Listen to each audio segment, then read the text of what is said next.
Hola, ¿qué tal? ¿Cómo les va? ¿Cómo andan todos ustedes? Espero que muy bien. Aquí estamos en la temporada número 19 de Intelexia, acompañado por mi distinguida compañera. Hoy se vino con un mameluco. Un mameluco, así es, y zapatillas. ¿Repara algo usted o no? Yo reparo todo. Automóviles también. Sí, eso aprendí de papá. Cambio de aceite. Sí. ¿En serio? Sí, los autos antiguos. Sí, es mi especialidad. Claro, su papá tiene muchos autos antiguos. Sí. De los Hermosos modernos autos. no entiendo nada, pero los antiguos entiendo bastante. Bien, bueno, semana llena de noticias, por supuesto. Y vamos a hablar aquí acerca de cáncer de próstata y la microecografía de la próstata. Estamos ahí con el doctor Norberto Bernardo, titular de urología de la UBA y además director del Centro Argentino de Urología. Cristian D'Agata también está con nosotros para hablar de los mitos, las verdades y vamos a hacer multiple choice, a ver quién sabe más. Interesante, van a participar todos. Sí. Y también estamos con Gabriela Lavalle, actriz, cantante. Vamos a hablar en primera persona acerca de la ostomía, que es interesante, ¿no? Porque usted por ahí le pone otro nombre, un nombre más popular, pero el nombre correcto, ostomía. También está con nosotros Ricardo D'Angelo, que es médico legista, para hablar de la autopsia. Así que si te parece, Capulla, comenzamos a desarrollar todos estos temas en Intelexis. Me parece perfecto. Doctor Berto, ¿cómo te va? Un gusto. Un placer tenerte acá con nosotros. Gracias. Gracias. Siempre es interesante hablar con vos porque sos titular de la cátedra de urología. Impresionante. O sea, para los que estamos en el mundo de la salud, saber que ser titular de una cátedra no es fácil y menos de la UBA. Que la UBA está muy bien rankeada, quiero decir, ¿no? A pesar de todo lo que hablamos, digamos, los bajos presupuestos, de los problemas que ha habido con la UBA últimamente, la UBA siempre se mantiene en un nivel dentro de lo que es la educación muy elevado, muy elevado. A nivel global, quiero decir esto, ¿no? Así que un orgullo también haber pertenecido a la UBA. Gracias por la invitación y realmente es así, estamos manteniendo el nivel. Norberto, vos sos una persona que está ampliamente informado, viajas por todos lados, das charlas, vas a congresos internacionales. Contanos acerca del cáncer de próstata. ¿Cómo es la prevalencia? ¿Cómo es, digamos, la cantidad de gente que tiene cáncer de próstata por año aquí en la República Argentina? Dentro de la población masculina es el más importante en cuanto a prevalencia y afortunadamente se hace un diagnóstico precoz, de manera que de todo lo que se diagnostica, que son aproximadamente 13.000 pacientes por año. 13.000. Sí, la mortalidad... Es un número importante, ¿no? Es un número importante y la mortalidad es baja, afortunadamente, precisamente porque el diagnóstico precoz permite que, tratado a tiempo, esto no genere consecuencias. Bien, interesante lo que decís porque hubo un cambio en el paradigma con respecto al diagnóstico y al tratamiento del cáncer de próstata desde que empezaste a hacer urología ahora. Sí, se van día a día cada vez más cambios que tienen que ver con los análisis de laboratorio y que tienen que ver con todas las herramientas que cada día aparecen para que nosotros sepamos más precozmente la existencia de una problemática que cuando se diagnostica precozmente, se cura. Doctor, ¿y cómo avanzó la tecnología? De manera muy importante porque se ha ido desarrollando a través del tiempo distinta variedad de metodologías como la ecografía que usábamos hace mucho tiempo, que hoy se ha multiplicado la resolutividad, de manera que cuando nosotros miramos la pantalla, en vez de ver una imagen en gris de muy poca escala, vemos casi un microscopio. De hecho, las estructuras microscópicas pueden ser vistas por esa microecografía a la que te referías, Guillermo. Vayamos del pasado al futuro para ver cómo ha avanzado, ¿no? la urología. Hace 40 años, ¿cómo se hacía el diagnóstico de cáncer de próstata? En aquel momento teníamos el tacto rectal, que sigue vigente en la actualidad, y teníamos que hacer una biopsia de próstata donde se hacía adivinando qué zona de la próstata estábamos tocando. Después empezaron a aparecer métodos que nos daban imagen, entonces permitíamos guiar hasta un determinado lugar la aguja que nosotros teníamos que insertar para saber si en esa zona había o no alguna problemática. Y en esos 40 años que han pasado, ¿había en ese momento algún marcador humoral de sangre? ¿Había? ¿Existía? Apareció el antígeno prostático, el PSA, que habitualmente la gente conoce, y eso redujo la mortalidad en un 50% solamente por la incorporación de este método diagnóstico, que al saber que algo se estaba desarrollando cuando no había ningún signo, excepto ese en la sangre, el diagnóstico precoz permitió curar a muchos pacientes que hubieran seguido con su evolución. ¿Y cuál es la edad de aparición en general del cáncer de próstata? Empieza a gestarse aproximadamente sobre los 50 años, pero el pico está sobre los 67 años. El pico de aparición de diagnóstico está sobre los 67 años y cuando hay antecedentes familiares de algún paciente que tuvo su papá, su tío, su abuelo con cáncer de próstata, se busca antes porque es cuando se diagnostica en condiciones de ser tratado y curado. La alarma cuando se enciende. Obviamente siempre tenemos que saber esto que vos decías, si mi papá, mi abuelo, bueno, qué Ese pasa es un con las factor, generaciones. la Eso es historia. un factor. Pero después, ¿cuál es el alarma que se le enciende? El al análisis que hombre? nos hacen todos los años con un antígeno prostático. Sí. Es un análisis de sangre que, así como miden el colesterol y otras sustancias dentro de la sangre, nos permite saber si eso está en valores normales o aumentados, o si el año pasado tenía un valor o aumentó mucho este año aún siendo normal. Eso es un signo que tenemos que prestarle atención. Y la otra es el examen físico. Cuando nosotros tocamos la consistencia de la próstata, podemos encontrar algún sector que llama la atención en cuanto a que es un poco más dura, más consistente, y eso es un signo de alarma que habitualmente el paciente no tiene ningún signo. Pero esto se dan cuenta ustedes. Ese es el punto, te iba a claro. decir, claro, comparando tal vez el cáncer de mama. Claro. Yo me puedo ¿Cómo palpar, se da cuenta ¿cómo se da cuenta? ¿Cómo se da cuenta el paciente? El paciente se da cuenta cuando acude a saber si tiene o no tiene algún Claro. problema. Y por eso, desde la comunicación, es muy importante crear conciencia acerca de hacer los controles anuales. O sea que no hay ningún síntoma o signo que el paciente puede experimentar teniendo un cáncer de próstata que, por ejemplo, lleva 2 años de evolución. Correcto. Por eso es importante ir a buscar si tiene o no tiene algún signo de sospecha. Bien, en ese trayecto de que hablamos de los 40 años ahora, yo presenté tu columna como la microecografía. La verdad que es una palabra extraña para la gente. La ecografía seguramente todos la conocen de qué se trata, pero la microecografía, ¿qué es? Es un método de diagnóstico por imágenes Sí. que tiene una capacidad... ¿Querés mostrarnos? Sí, tiene una capacidad Párate, de si querés. resolución, de manera que en la pantalla gris que ustedes están viendo arriba... Párate y mostranos. Sí. Esta es la pantalla Sí. en la cual nosotros podemos identificar de manera dinámica, no es una foto, sino es un video que nos permite ver estructuras que son microscópicas y que antes teníamos una aproximación pero con mucho menos detalle. Ese detalle, ¿a qué hace? A identificar cambios en la vascularización y en la estructura anatómica que nos dicen acá hay una zona sospechosa que de repente en la resonancia no la veía, porque la resonancia es otro de los métodos que habitualmente tenemos como diagnóstico precoz. Entonces, esto permite a través de un transductor ver las imágenes de los distintos sectores de la próstata y si alguno de ellos mostrara un signo de sospecha, nos permite dirigir exactamente al lugar donde cambiara, aun cuando el tamaño que fuera de ese cambio fuera muy pequeño, de muy escaso volumen. ¿La vía de colocación del transductor es a través de la vía rectal? Correcto, el transductor es rectal, pero en el hipotético caso que hubiera que hacerse una biopsia, es a través de la piel, no a través del recto, a través del periné. Ajá. La zona de la piel que está ubicada entre los testículos y el ano. Esa es la zona estéril de alguna forma. Para ¿Dormís evitar al paciente entonces? Con una sedación. Una Sí, sedación. es totalmente ambulatorio, Ajá. es una sedación que permite que el paciente esté lo suficientemente tranquilo para que no le moleste y a nosotros llegar con la aguja al sector que nos resulta de interés en el momento que fuera necesario hacer una biopsia. Cuando se hace la punción biopsia a través del recto y sin estos controles, ¿cuántos pinchazos, para que la gente sepa, se hacen de la próstata? Esto ha ido evolucionando en la cantidad. En la medida que no se identifique o no tenga la herramienta que me permita identificar una zona de sospecha, se empezó con una biopsia que se llamaba por sextantes, que eran 3 de cada lado. Eso se demostró que era insuficiente y ahora en realidad lo que se hace es ingresar con la aguja en la zona sospechosa, fundamentalmente, sin tener que hacer como una batalla naval, que era 3 de un lado, 3 Barrer del y otro. barrer. Exactamente. Entonces, estas imágenes lo que permiten es ir a identificar concretamente cuál es el sector de interés para no hacer biopsias innecesarias en lugares donde de repente la estructura anatómica no marca ninguna zona de sospecha. Hoy en día hay una negación del hombre al hacerse estos estudios. Hay una resistencia Una que estamos resistencia. de a poco venciendo y afortunadamente eso se está logrando, donde ya se naturaliza que una vez al año tenemos que ir a hacer los Sí. controles, tenemos que hacer los análisis. Afortunadamente esto está mejorando y mucho, porque Bien. la adhesión a hacer el diagnóstico precoz cada vez es más. Este es el dispositivo, el aparato, por así decirlo.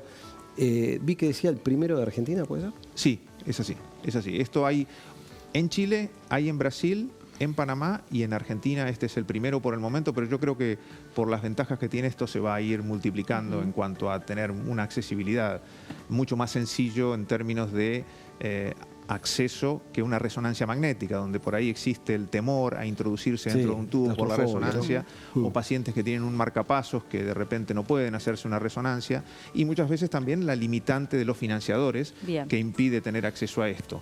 Lo que están viendo ahí es esto que les decía hoy, el aspecto dinámico de Sí. cómo dentro de la estructura de la glándula prostática aparecen visibles estructuras que nosotros sabemos anatómicamente que están, pero que hasta el momento eran más difíciles de ver. Y de esa forma uno permite dentro de toda la estructura anatómica de la próstata decir, esta es la zona de sospecha y de esto deberíamos tener información acerca de cuál es la razón de ese cambio. O sea, cuando haces la punción, la guías mediante la ecografía esta. Correcto. En una de esas imágenes seguramente se vea el ingreso de una aguja donde va concretamente a través de la piel al lugar donde está esa modificación anatómica. Ahí vamos a ver en imagen cómo penetra la aguja. Lo que se ve acá, Esto que se ve ¿esto qué es? aquí, Sí. esa línea blanca que Sí. se vio, es el ingreso concreto de la aguja al lugar de interés donde nosotros Ahí está. queremos Ahí saber está. qué es lo que está Y pasando la ahí. zona de que interés motivó el- sería esta la que Correcto. marcaste, ¿eh? Esa es la imagen que marcaste. Muy buen ojo.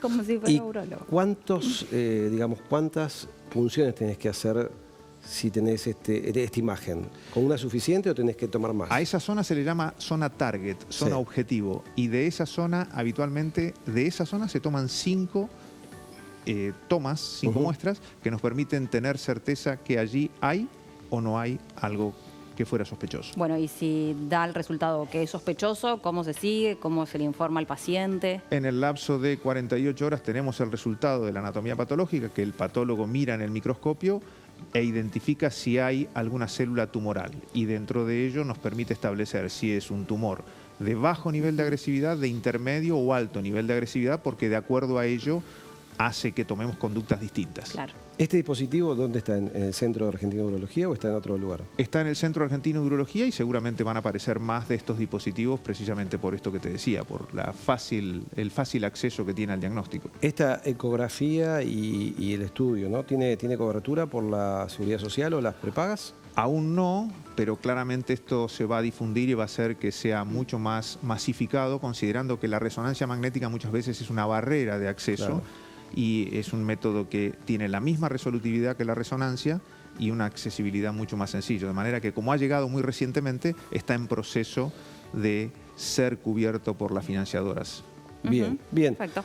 Gracias por Muchas gracias. informarnos. Muchas gracias. Te quedas con nosotros porque después están las trivias del doctor D'Agata con Juan Carlos. Bueno, vamos a hablar de la autopsia. Sí, mira, justamente hace muy poquitos días, lamentablemente aquí en la República Argentina, un famoso cantante, Liam Perry, ¿no? Sí, no, Payne, Payne.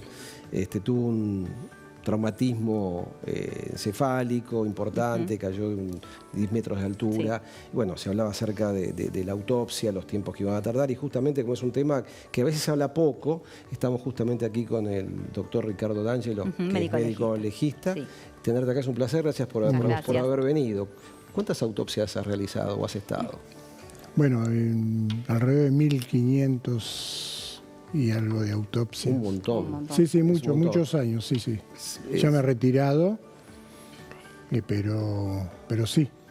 Todo en la provincia de Buenos Aires, dependiendo de lo que era el Ministerio de Seguridad. Porque depende, es bueno destacar, ¿no? Que según el distrito que sea, o el departamento judicial, por ejemplo, acá en la ciudad de Buenos Aires, toda la morgue judicial. Sí, hace, la ¿no es calle cierto? Viamonte. ¿Cómo? La calle Viamonte. Viamonte. En la calle Viamonte, Sí. Sí. eso es Histórico. histórico.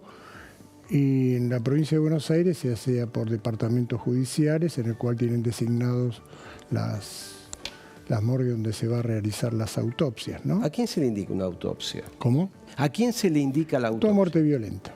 Toda muerte O- violenta. Sí, o sospechosa de criminalidad, ¿no? ¿Y eso quién lo define? Por ejemplo, imaginemos, ¿no? Que Sí. uno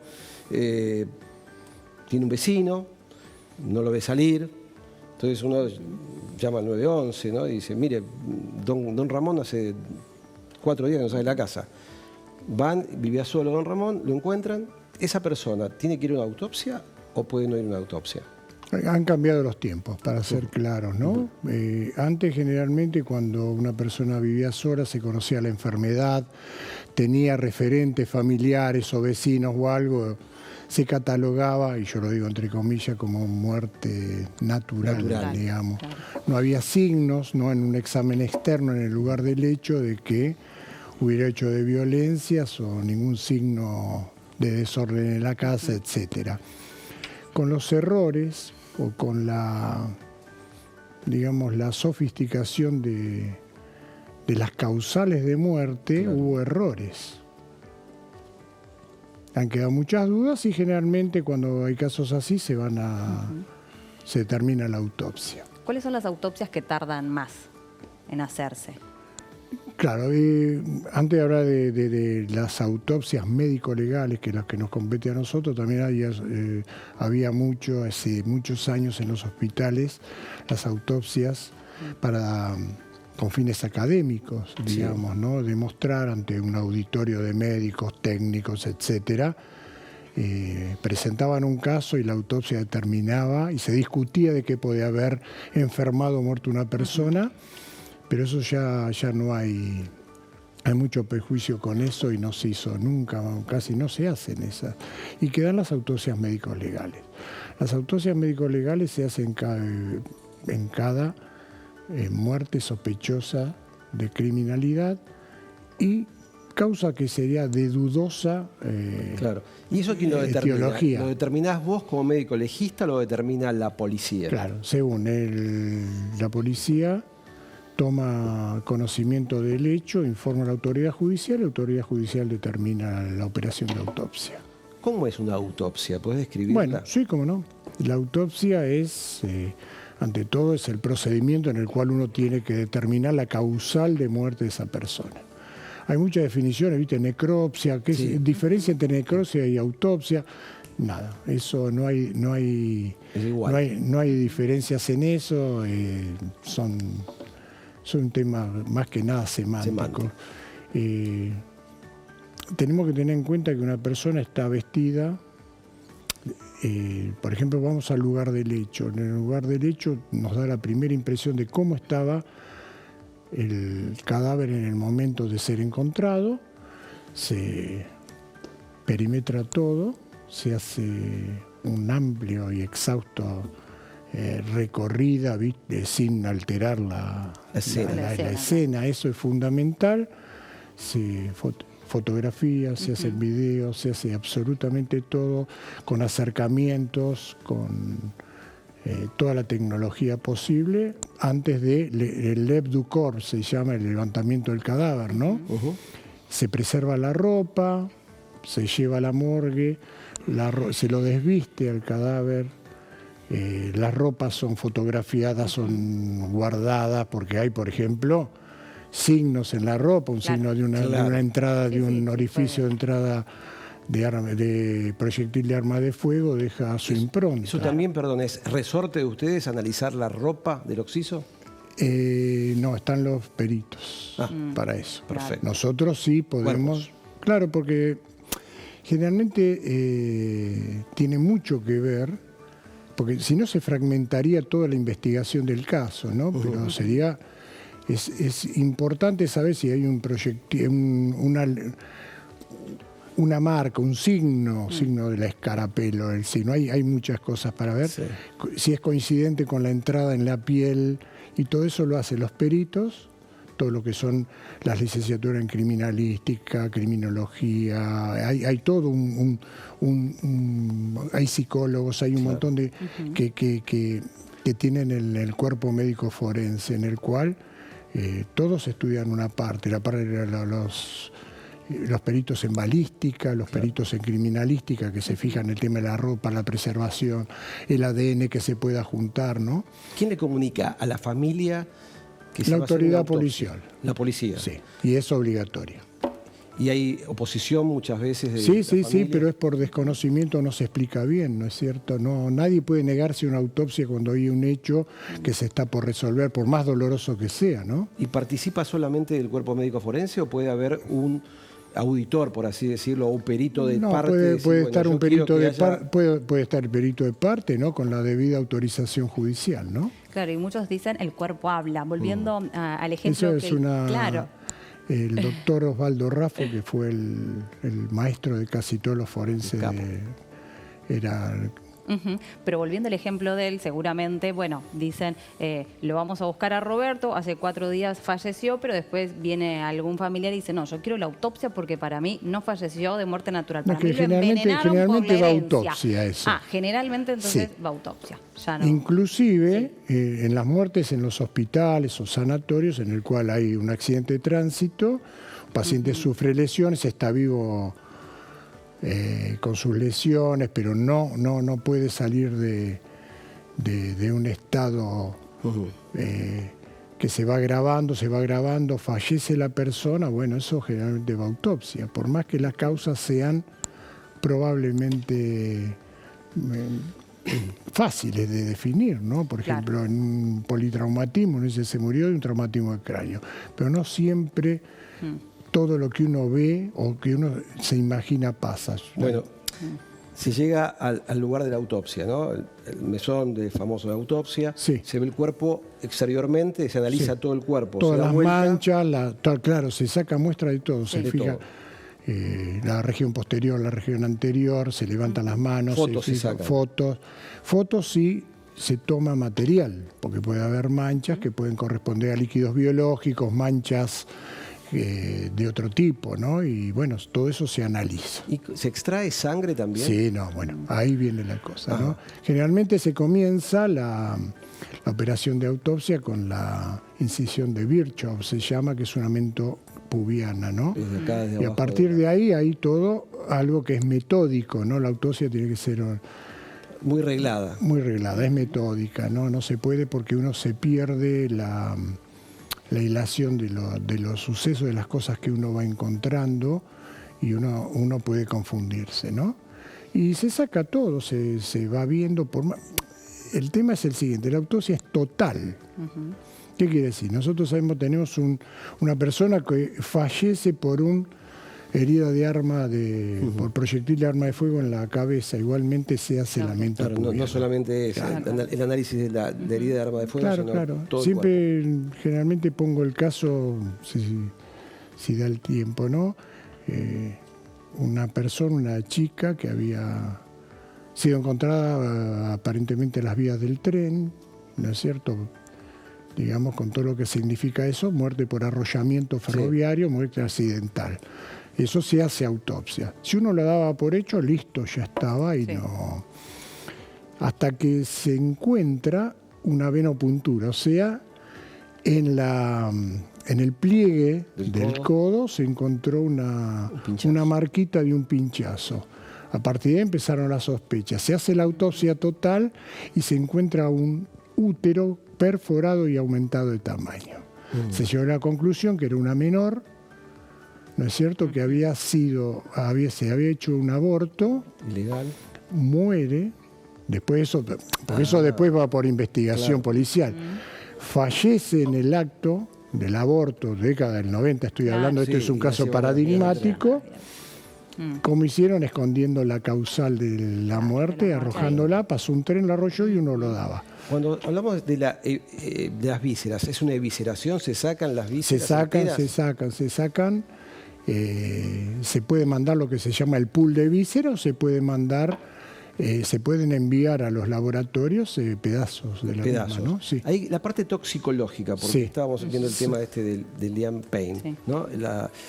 Son muestras de tejido y Se muestras de muestra sangre. sangre, orina y se hace generalmente en el estómago, se lleva el estómago con el contenido. Ah, mirá. Bien. ¿Y cuánto, a ver, porque yo sé que esto es complejo decirlo, cuánto demora el estudio toxicológico? Depende donde sea realizada la Pero, operación a ver, y yo el tengo lo departamento. mejor, imaginemos que tengo el mejor No, tengo lo laboratorio. mejor, puede estar en 48 horas, ya tenés datos. Tenés todo Bastante resuelto. rápido, sí. La microscopía y el análisis humoral. Tiene digamos. todo, sobre todo, claro, microscopía es para determinar si tal lesión fue vital o no.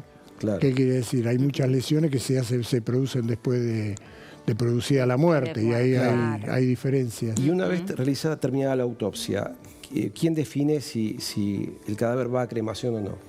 No, eso tiene que esperar que se resuelva el caso en la justicia. Una vez el juez es el que autoriza. Sí. Perfecto. Cuando está la muerte, la causal de la muerte ya definida, el juez tiene el resorte como para levantar, digamos, todo lo que es. Bien. Y se hace la cremación. Perfecto. Muchísimas gracias. Súper interesante. Sí. Interesante el Sí, precio, ¿no? espectacular. Vamos a una pequeña tanda, ¿le parece? Sí, Y volvemos cortita. enseguida. No se vayan, que enseguida estamos acá de vuelta.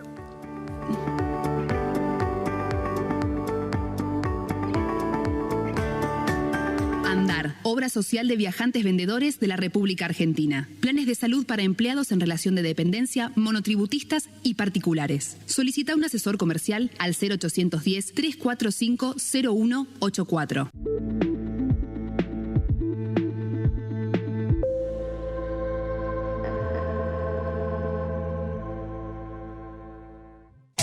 Con la última tecnología y profesionales altamente capacitados. Es bueno que sepas que estamos ahí. Grupo Emerger, compromiso profesional. En Medife sabemos que es fundamental la excelencia médica. Eso está representado en nuestro Sanatorio Finoquieto, que trabaja para poner a la salud en lo más alto. Asociate hoy en medife.com.ar con descuento por 1 año. Medife, estamos con vos. Somos Merck, mentes curiosas al servicio del progreso humano.